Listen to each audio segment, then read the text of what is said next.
Sa ngalan ng Ama, ng Anak, at ng Espiritu Santo. Amen.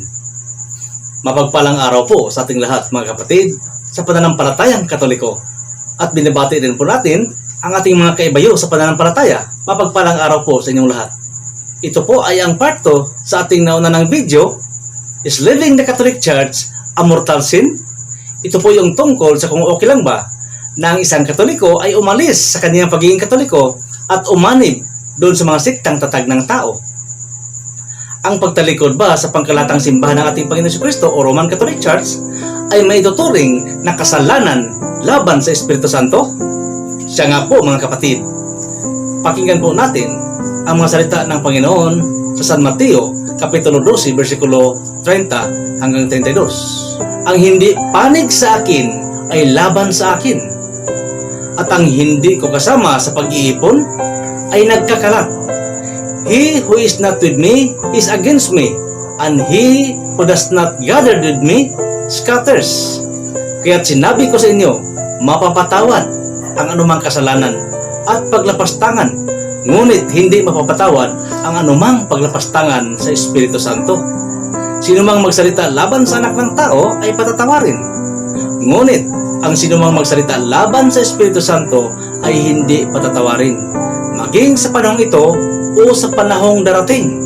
Ang isang simpleng pag-unawa sa mga bagay na ito ay ang tinatawag nating renunciation of faith o pagtalikod sa pananampalataya.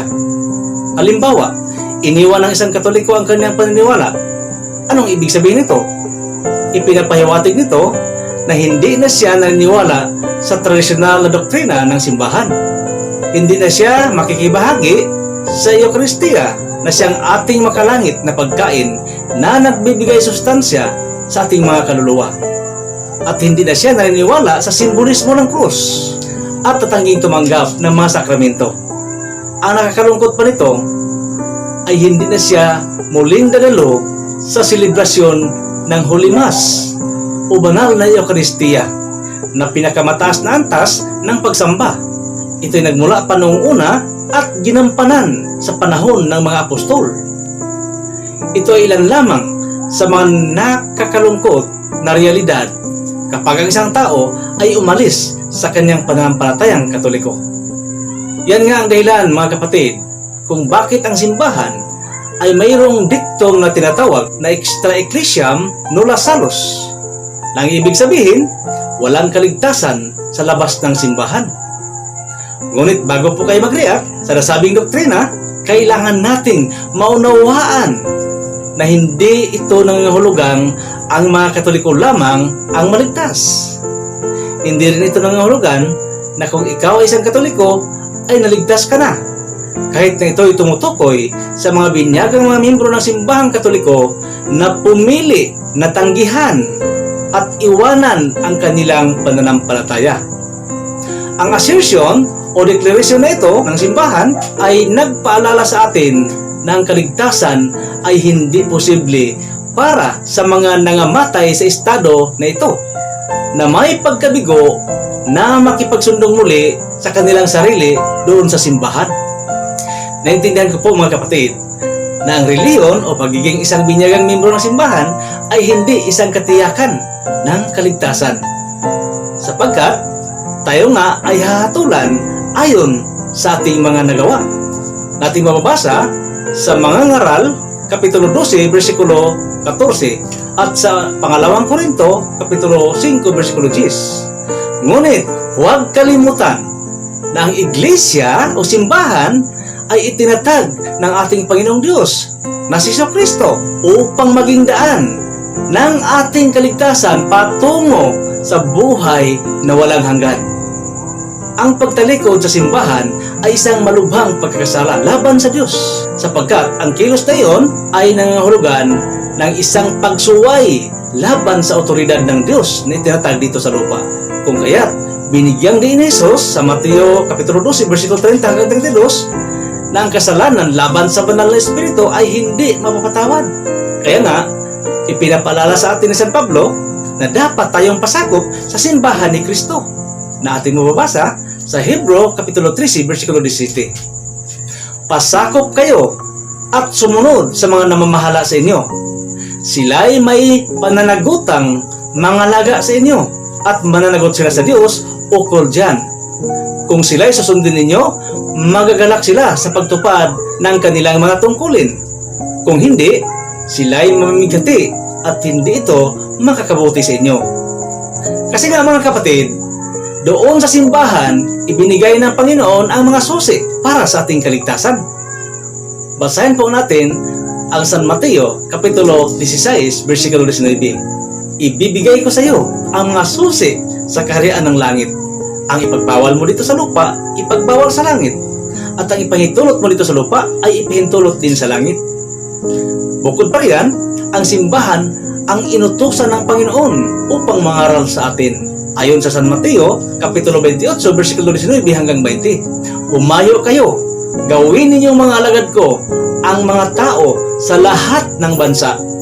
Bautismohan ninyo sila sa ngalan ng Ama, ng Anak at ng Espiritu Santo. Turuan niyo silang sumunod sa lahat ng iniutos ko sa inyo. Tandaan ninyo, ako'y laging kasama ninyo hanggang sa katapusan ng panahon. So napakalinaw mga kapatid, na kapag ang isang Katoliko ay tumalikod at umalis sa kanyang pananampalatayang Katoliko, ay hindi lamang ang simbahan ang kanyang tinalikuran, kundi pati na rin ang Ama, ang Anak at ang Espiritu Santo. Ang Diyos mismo ang kanyang tinalikuran. Dahil malinaw po yan sa Ebanghelyo ni San Juan, Kapitulo 14, versikulo 26. Ngunit ang tagapagtanggol, ang Espiritu Santo, na isinugo ng Ama sa aking pangalan, sabi ni Jesus, ang siyang magtuturo sa inyo ng lahat ng mga bagay at magpaalala sa inyo sa lahat ng sinabi ko sa inyo. So involved po mga kapatid ang tatlong persona nito. At i-connect po natin ito mga kapatid sa Ebanghelyo ni San Mateo, Kapitulo 28, versikulo 20. Ang sabi dito, turuan niyo silang sumunod sa lahat ng iniutos ko sa inyo. At tandaan ninyo, ako'y laging kasama ninyo hanggang sa katapusan ng panahon. Ang tanong po mga kapatid, sa talatang ito, sumunod ba ang mga kapatid natin na ngayon ay nasa ibayong pananampalataya na? Sumunod ba sila sa iniuutos ng simbahan ayon sa utos ng Panginoon? Hindi po mga kapatid. Binaliwala po nila ito at ipinikit nila ang kanilang mga mata at tinakpan ang kanilang mga tinga sa talatang ito. Napakalinaw po mga kapatid ang salita ng Panginoong Diyos na kung maintindihan lamang nila, sa palagay ko'y titindig ang kanilang mga balahibo. Dahil ang Diyos mismo ang kanilang iniwan, hindi lamang ang simbahan. Tatlong persona ng iisang Diyos ang kanilang iniwan. Dahil involved po dito ang tatlong persona na kasama sa simbahang tatag ni Kristo. So bakit pa nila ito iniwan? O bakit natin ito iiwan ang simbahang tatag ni Kristo? Na siya mismo ang kaniyang katawan. At ayon sa Efeso 5:23, siya ang tagapagligtas nito, ang kanyang iglesia. Mga kapatid, pansinin po natin ang tanong na ito. Kailan po ba ang oras na masasabi nating ang isang kasalanan ay hindi mapapatawad? Ang sagot po, kung ang isang tao ay namatay sa estado ng hindi pagsisisi at pagkakaroon ng pagkabigo na makipag-reconcile sa tunay na simbahang tatag ni Kristo, it is a final impenitence or kawalan ng pagsisisi. Sa katunayan nga, ang kaligtasan ay inaalok sa lahat ng tao. Maging ikaw ay ipinanganak na hindi Kristiyano, maging Muslim ka man, Budismo, Judismo, Hinduismo, at kung ano man ang iyong pananampalataya o relihiyon, o maging ikaw ay isang protestante. Ang kaligtasan po ay inaalok sa lahat ng tao. Dahil ang aming Diyos ay Diyos ng lahat. Our God is the God of the universe. Ang mga mahalagang bagay na nararapat ng mga protestante sa kanilang kaligtasan ay dahil sa mga mahalagang elemento mula sa simbahang Katoliko at hindi mula sa kanilang sarili o sa kanilang mga sikta. Ang ibig po namin sabihin dito ay ang natatanging pagsara ng kaligtasan sa mga tumalikod, lalo na sa mga irihi, na naglalayong sirain ang nag-iisang tunay na simbahang tatag ni Kristo. Kaya nga marami ako nakilala ng mga Katoliko na humiwalay sa kanilang pananampalataya at sa punto na dumating ang kanilang panahon ay bago pa man ito nalagutan ng hininga ay nakipag-reconcile na ito sa simbahan sa pamamagitan ng Sacrament of Reconciliation and Absolution. Sa puntong yan, dalawa po yan. Sacrament of Reconciliation and Absolution. So ngayon, pansinin po natin ang mga katanungan ng marami sa ating mga kapatid.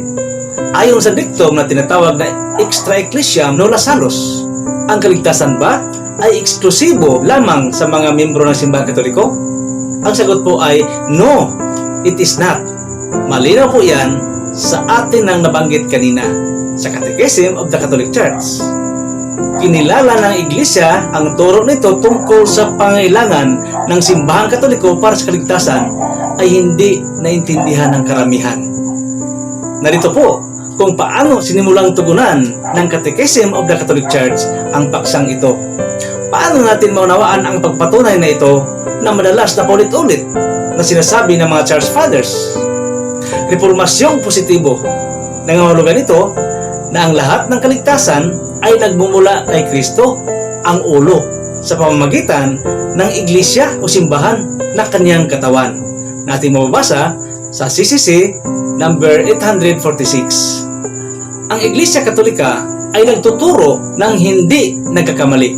Extra ecclesiam nulla salus, o sa labas ng simbahan ay walang kaligtasan. Ngunit tulad ng lahat ng mga dogma ng pananampalataya, kailangan itong may paliwanag ng mabuti upang maunawaan ng lahat ng maayos. Ang Catechism of the Catholic Church ay naglalahad ng katotohanan na bagay na maikling talata. Sa CCC, paragraph 846 up to 848. Ngunit, inirekomendang balikan natin ang CCC number 830 para sa isang konteksto na makakatulong sa pag-unawa sa tatlong mahalagang punto tungkol sa pagtuturo na ito. Unang punto, there is no salvation apart from Christ and His one holy Catholic and Apostolic Church. Again, this is an infallible teaching and not up for debate among Catholics. Number 2, those who are invincibly ignorant concerning the truth of number 1 above will not be culpable for this lack of knowledge before God. Number 3, those in the category of number 2 have the real possibility of salvation even if they never come to an explicit knowledge of Christ and or His Church. Ang invincibly ignorant ay hindi nangangahulugan dahil ang isang tao ay ignorante sa katotohanan, automatiko na silang maligtas. Ang kamangmangan ay hindi isang kagalakan. Ito po ay isang panganib. Mayroong iba pang mga pamantayan sa kabila ng pagiging invincibly ignorant na dapat matugunan din bago ang isang tao ay maligtas. Nangahulugan ito na may posibilidad silang maligtas. Ang pagpapatunay na ito ay hindi nakatuon sa mga tao na walang kasalanan sa kanilang sarili, na sila'y hindi nakakilala kay Kristo at sa kanyang simbahan. Ang mga tao na walang kasalanan sa kanilang sarili, na sila'y hindi nakakaalam sa mabuting balita ni Kristo o ng kanyang simbahan, ngunit gayon pa man ay taos-pusong naghahanap sa Diyos at dala ng biyaya, sinubukan nila sa kanilang mga kilos na gawin ang kalooban ng Diyos. Dahil alam nila na ito ay dikta ng kanilang mga konsensya. Ang mga taong iyon ay maaaring makamit ang walang hanggang kaligtasan. Mababasa po natin yan sa CCC number 847. Ang mga puntong ito ay maaaring ipaliwanag ng ganito na pagtanto man ng isang tao o hindi, ang kanyang kaligtasan ay darating sa pamamagitan ng Iglesia bilang katawan ni Kristo. Ito ay bahagi ng plano ng Diyos, kahit na ang isang di-Kristiyano ay maaaring maligtas. Take note po, kahit na hindi Kristiyano ay maaaring maligtas dahil sa wala silang kasalanan na maaaring hindi nila narinig ang tungkol sa Ebanghelyo o ng koneksyon sa pagitan nito at ng simbahan. Sa footnotes ng CCC number 1257, ang Diyos ay nagbigkis ng kaligtasan sa sakramento ng bautismo. Ngunit, siya mismo ay hindi nakagapos sa kanyang mga sakramento. Hindi ito nangahulugan na tayong mga Katoliko ay maging pabaya sa ating mga tungkulin na ikalat ang katotohanan ng Ebanghelyo. Nangangahulugan lamang ito na ang Diyos ay hindi kailanman magiging bias. Ang prinsipyong ito ay nalalapat din sa mga non-Catholic Christian or mga Protestante. Marami din sa kanila ang may malalim na pagmamahal kay Kristo at namumuhay ng huwaran na sa iba't ibang kadahilanan na hindi sila pumasok ng ganap na makipag-isa sa simbahan. Take note po mga kapatid, ang probisyon na ito ay hindi po applicable sa mga irihi at mga hindi nagsisisi at bumalik sa simbahan ni Kristo na kanyang katawan. Sa kabila ng kanilang kaalaman sa katotohanan, ay nagmamatigas pa rin sa kanilang mga puso. Kaya huwag po nating hintayin mga kapatid na mag-agaw buhay bago tayo tatawag ng pari at makipagbalikan kay Kristo sa pamamagitan ng Sacrament of Reconciliation and Absolution. Sana po ay makakatulong ang video ito upang maliwanagan ang inyong mga kaisipan at pag-aalinlangan. At sana ay gabayan tayo ng Panginoong Diyos at naway maunawaan natin ang kanyang mga salita. Hanggang sa muli po mga kapatid, at huwag pong kalimutang mag-like, mag-subscribe sa channel natin ito at pindutin ang notification bell upang lagi kayong updated sa mga susunod pa nating mga video uploads. Maraming salamat po. God bless us all. Sa ngalan ng Ama, ng Anak, at ng Espiritu Santo. Amen.